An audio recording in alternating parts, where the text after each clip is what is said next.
Hey, what's happening, guys? It's Sanjoku. That was hands down the worst loss we've taken all season long. I'm still trying to wrap my head around exactly what happened. How the hell do you let the Jags come back and win that game in the final seconds in a game that meant so damn much to everybody out there? It really, to me, comes down to Gruden and Carr. It's just, I don't want to say that it's not working because all the pieces aren't there, but you have to be able to make it work even when the pieces aren't there. But I really think that this entire game came down to Gruden's scheme. I mean, if you think about it, in that first half, Carr was playing awesome, like truly awesome. He was taking shots. He was he was able to make it Jacobs the ball more, and things were really rolling. We were marching down the field. We were putting up points. We were getting to the red zone. We didn't finish as many times as I thought we should have, but I mean, we had some drop passes again, and that's not on either one of these guys. A few of those passes were straight off their chest or straight off their hands, and that's becoming an issue right now. But besides that, we have to figure out exactly what we're going to do moving forward. And Gruden's scheme is not working. It's way too predictable.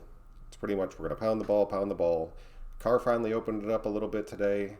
And then in the second half, we have a lead. And I guarantee you at halftime, Gruden was like, all we have to do is just grind this out and win now. And you can't win like that in the NFL anymore. Teams out there are way too explosive. They can come back. If you give them a bunch of opportunities, they're going to make you pay for it. And that's the same shit that happened to us today. It's the same shit that almost happened to us against the Bears. It's happened to us a few times this season, where Gruden gets a lead, and then he just tries to sit on that shit and grind it out until the end of the game. And that causes Carr to just dink and dunk through the whole half and just hand the ball off. A few 3-and-outs, or maybe 4 or 5 plays and an out. And just tries to eat clock the whole time. Well, we need to just stay on the fucking pedal and keep pushing that ball down the field and keep racking up points. You can't all of a sudden play the second half and be like, well, we got the lead, so if we get a field goal, that's good. If we punt, that's okay. We just got to hold our defense up. Because our fucking defense, we all know, is not going to hold up for the remainder of that game. So that shit's really starting to piss me off. And I really don't know about... I mean, I know Gruden's going to stay our coach. I'm not saying that. But I really think we need to bring in an offensive coordinator that is actually an offensive coordinator and not just a puppet for Gruden. Because Greg Olsen sucks. And he sucks with Carr. I mean, it's a proven fact. So he needs to go. And I really want to see us bring in a true offensive coordinator. I really want to see Gunther stick around. I truly think with one more draft, him getting back his injured players and getting Vontaze back, I think our defense would look drastically different. Because they've honestly been playing pretty damn good these past few weeks, especially with the injuries that we did have.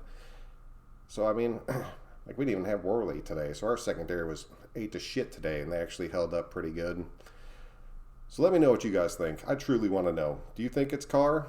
I mean, just unable to stop taking commands and just kind of branch out a little bit and do his own thing? Because he's not going to argue with Gruden. Gruden goes out there and says, we're doing this, this, and this. Carr's sticking to exactly that. And he's not going to waver from it at all.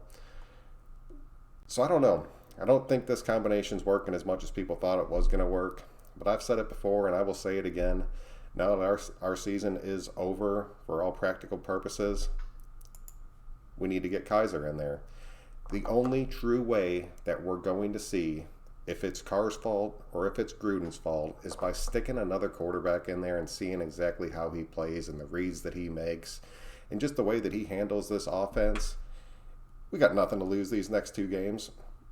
I do not want to see Carr get hurt over these next 2 games. So, I mean, it's not even like he's being benched. It's pretty much just a safety valve for him.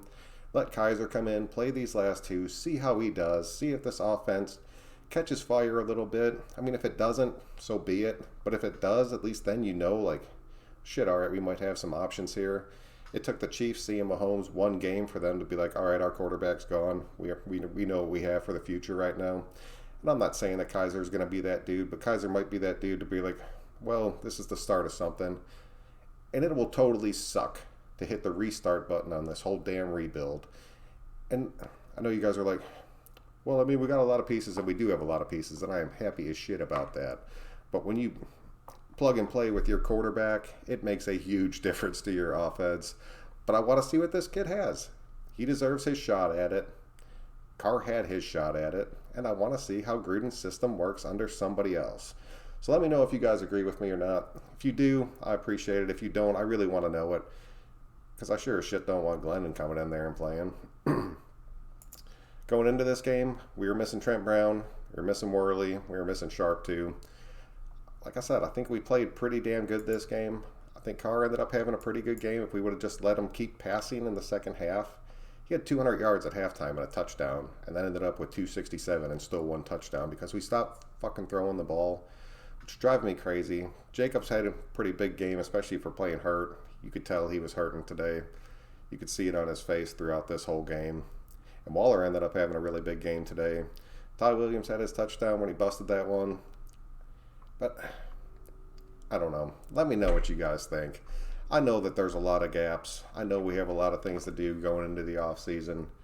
But this loss today, it killed me. It truly, truly did. And I think you're going to see changes because of this loss.